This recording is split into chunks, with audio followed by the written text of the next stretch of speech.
Hi, everyone. My name is Slava. I work here in San Francisco. And today I'm going to talk about Tracker. And I think we already talked about Tracker a lot. And thanks to Sashka, I don't need to remind you what it is. But I still want to show you this diagram. This is a diagram from some Blaze documentation. It vaguely shows you how Blaze works. So you have a template on the top left. And that produces an HTML on the top right. And actually, this template is compiled to JavaScript on the bottom. And what it looks like this. It has some special syntax defining divs. And it has Blaze if. And there are a lot of nested things going on inside. But what you can notice, it creates a Blaze view. And Blaze view is a thing that going to render this handlebars expression called current user. And it can make a name like Zaphod. So this a quick reminder how Blaze works. And over the weekend, I decided to dig a little bit into how Blaze works and how Tracker works and see if there's anything interesting we can do. And I also was interested in development tools. I'm building development tools full time, so I was like, why don't we build another development tool for the browser? Because a lot of kids have them these days, and why don't we have one? So I built a Chrome extension that extends the Google Chrome toolbar.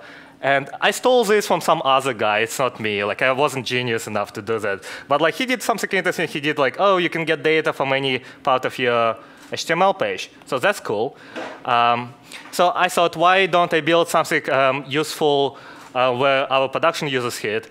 And a lot of people told me that Blaze rendering performance can actually degrade if you have a lot of different computations and you don't really know what's going on. So I built this thing. This kind of looks like a profiler. So you can start it. You can go do some stuff. I can go back. And I can go here, 41 comments, great, I love comments, and then I can stop it. And it will show me which computations actually ran the most.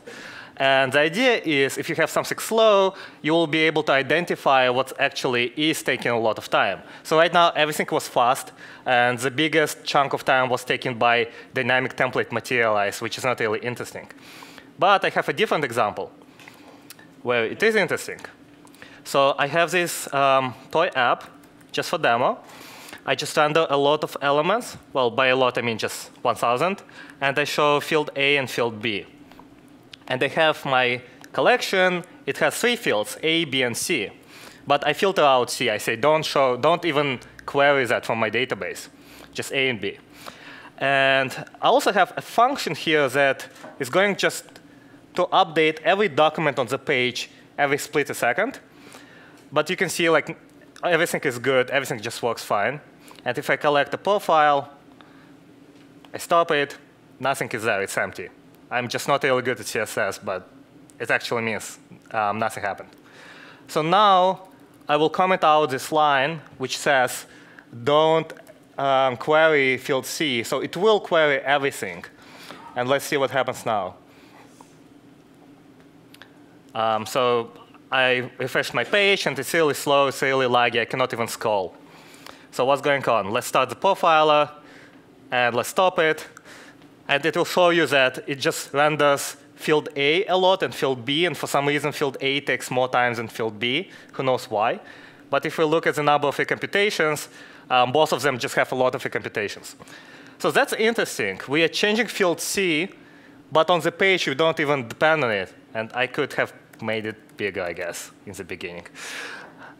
So we only render A and B. We don't even care about C. Why do they change? And the answer is because we query the database and we make a reactive computation depending on all fields, A, B, and C. So if I filter it out, I save this file, it will be fast again, even though we update field C for every 1,000 documents every split second.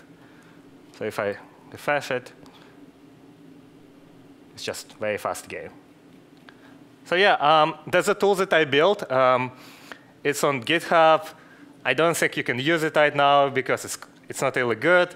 And maybe I should learn how to do CSS better, how to do SVG better, and then build it well, so you can actually understand what every field means. And then I hope it will be helpful to someone who hits production, I don't know, slowness in Blaze. That's it.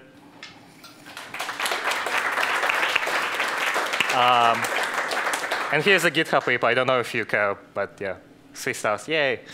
Any questions?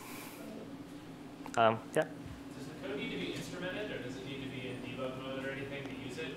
Oh, OK. It's a great question. Do you need to have any debug mode code for that? And the answer is yes. So I built another package called, oh, actually, this is the package I built. I opened up the wrong page. So what I do here, I monkey patch the tracker to like just calculate how many times each function like it computes. And I also like tweaked Blaze in our code base to give a name, a proper name to every computation, so you can actually understand which function takes a lot of time. So yeah, you would need to add this package. But this package will not work unless we release the new release of Meteor. So I kind of pulled my social connections to merge it into Devel. But hopefully, it will be available soon. Any other questions? Looks like no. Thanks.